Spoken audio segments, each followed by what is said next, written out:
friends, it's been so long. Did you miss me? I miss you so much. Today we'll learn about 3D shapes. First we'll learn about cuboid. Cuboid is a 3D shape. It has 6 faces. 1, 2, 3, 4, 5 and 6. Now when I pull this, it will become a cuboid. Now it has 8 vertices or corners.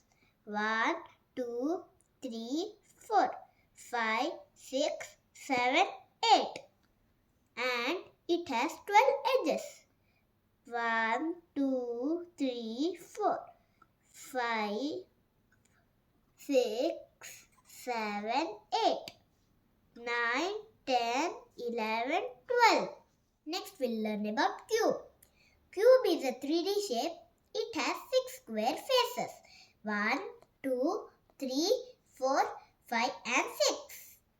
Now when I pull this, it will become a cube. Now it has 8 corners.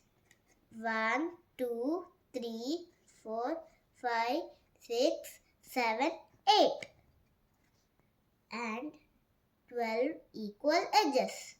1, 2, 3, 4, 5, 6, 7, 8, 9, 10, 11, 12. Next we'll learn about triangular prism. Triangular prism is a 3D shape. It has 3 rectangular faces. 1, 2 and 3. And 2 triangular faces. 1 and 2. Now when I pull this, it will become a triangular prism. Now it has 6 corners. 1, 2, 3, 4, 5 and 6. And it has 9 edges. 1, 2, 3, 4, 5, 6, 7, 8, 9. Did this help you understand 3D shapes better? Do try this at home, friends. Thank you. Bye bye. See you.